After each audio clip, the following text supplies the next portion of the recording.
Bah, comme tu l'as dit, eux, ils ont commencé à subir le conflit, les obus, dès 2014. Donc, il a quand même fallu 8 ans à Vladimir Poutine pour lancer l'opération spéciale. Donc, ils sont quand même battus, ils sont défendus, notamment la ville où on était. Les Ukrainiens n'ont pas pu prendre cette ville parce qu'ils se sont défendus eux-mêmes. Oui, c'est une guerre de milices au départ, C'est c'est-à-dire que ça. les gars se sont levés. Il y a beaucoup d'héroïsme. Bon, on le voit avec des tas de monuments. Et l'héroïsme, c'est en général des civils qui ont pris les armes pour se défendre, qui souvent d'ailleurs ont été en infériorité numérique.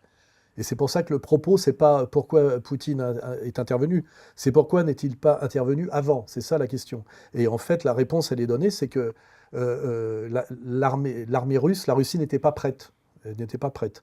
Et d'ailleurs, je pense que quand Poutine a lancé l'opération spéciale, je pense qu'il avait pensé à la Crimée, à la Géorgie. Il ne pensait pas que l'Occident collectif, c'est-à-dire l'OTAN, le contrerait à ce point-là. Et je pense qu'il a, là aussi, Poutine voulait se limiter à une opération spéciale qui consistait à libérer le territoire du Donbass, qui, je le rappelle, au départ ne proposait pas de rejoindre la Russie, mais de bénéficier d'un statut spécial qui correspondait à leur réalité historique, Mm. linguistique. Et c'est ça qui leur a été refusé, et refusé brutalement, puisqu'on a les discours politiques qui leur disaient, dorénavant, vous vivrez dans des caves, il n'y aura plus rien pour vous.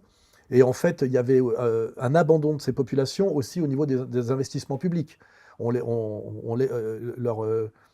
environnement se délabrait et on voit bien que euh, la Russie de Poutine est venue les protéger, les libérer et leur redonner, comment dirais-je, une vie décente, hein. On voit bien qu'il y a énormément d'investissements pour non seulement réparer les dégâts de la guerre, mais même remettre les infrastructures au niveau, parce que la stratégie de l'Ukraine pour les punir de se sentir russes, les avait strictement abandonnés en termes de réseau électrique. Enfin, je veux dire,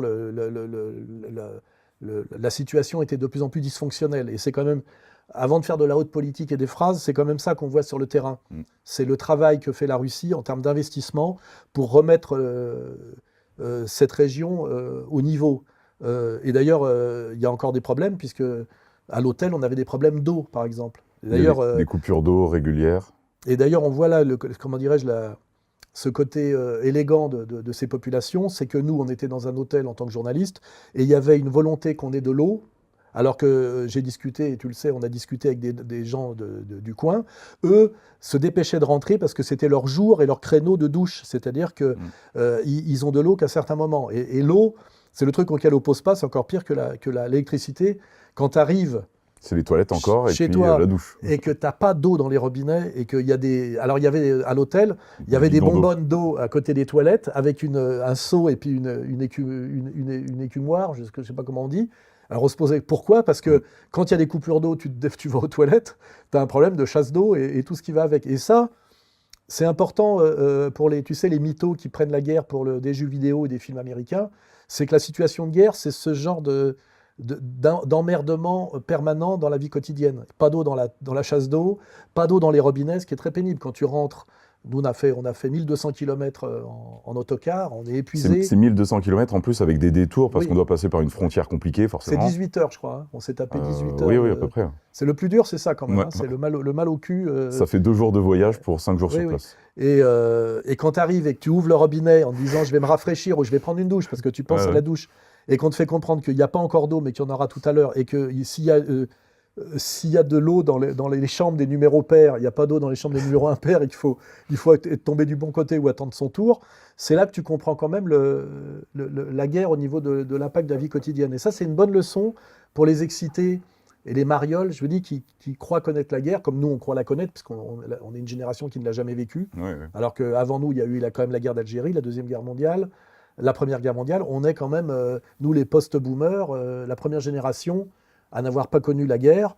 Et on identifie la guerre aux films américains et aux jeux vidéo. Et en fait, la situation de guerre, même là où on n'entend pas d'obus, etc., c'est des coupures d'électricité, des coupures d'eau, voilà, des trous dans les routes et des choses comme ça.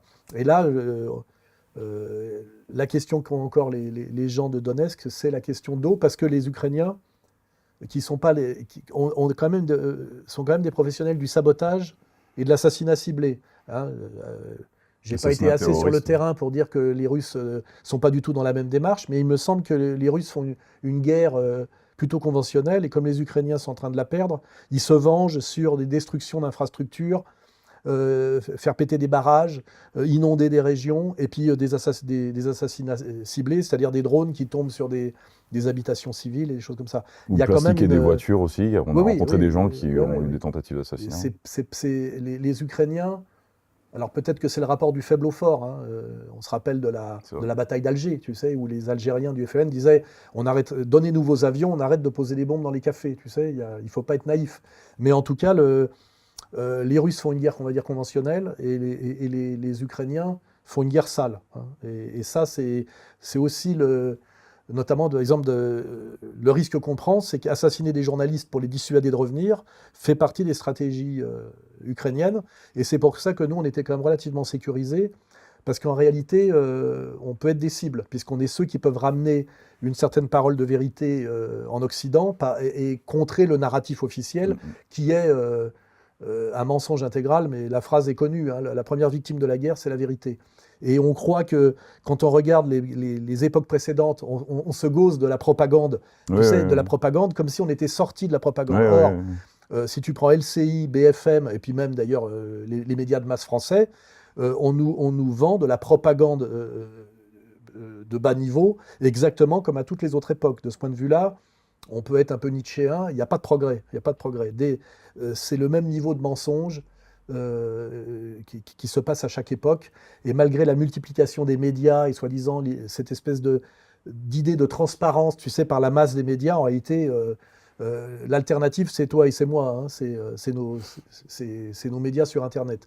Et c'est pour ça qu'il y a un réel danger pour nous, c'est vrai, c'est qu'on veut nous punir pour ça, hein. Donc ça peut être ici et ça peut être aussi quand on rentre.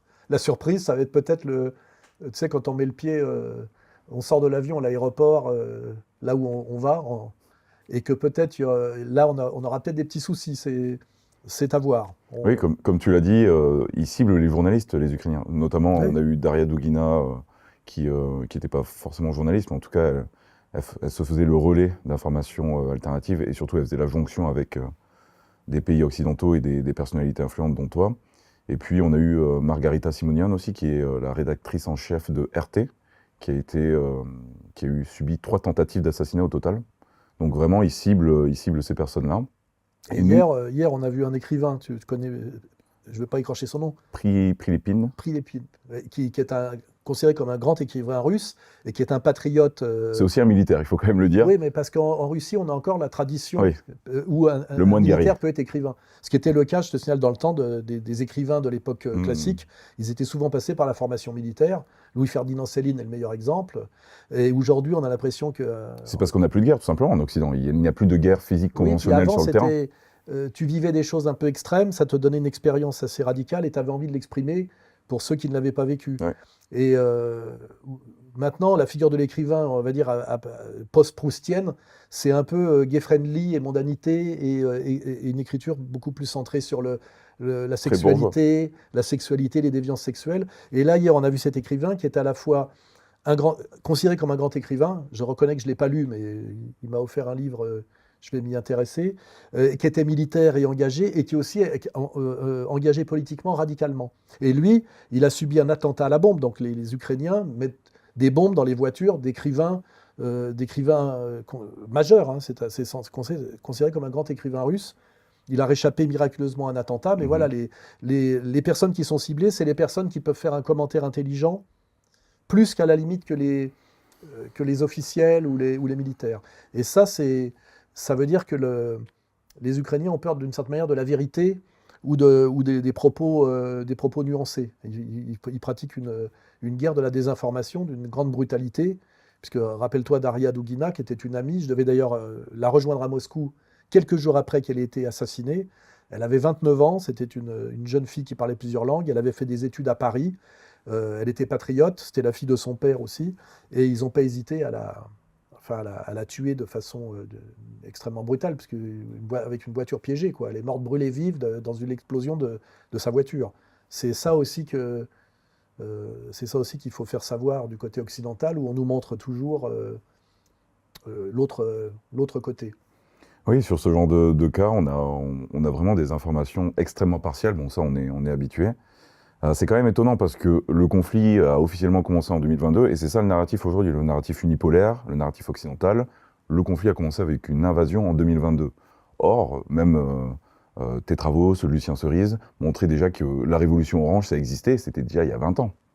Ensuite, on a eu 2014 et aujourd'hui, on nous parle que de 2022 comme si avant c'était une page blanche. Oui, ça nous fait penser un peu, tu sais, au 7 octobre pour Pour Gaza, Israël, hein, parce qu'en fait, il y a des parallèles hein, on pourra l'aborder. C'est pareil, on dirait que la question palestinienne a commencé le 7 octobre, ouais. alors que ça fait 75 ans que ça dure, et là, on dirait que ça a commencé en 2022, alors que les habitants du Donbass sont persécutés militairement depuis 2014, mais ils sont persécutés politiquement et socialement depuis bien avant, et puis surtout le travail idéologique pour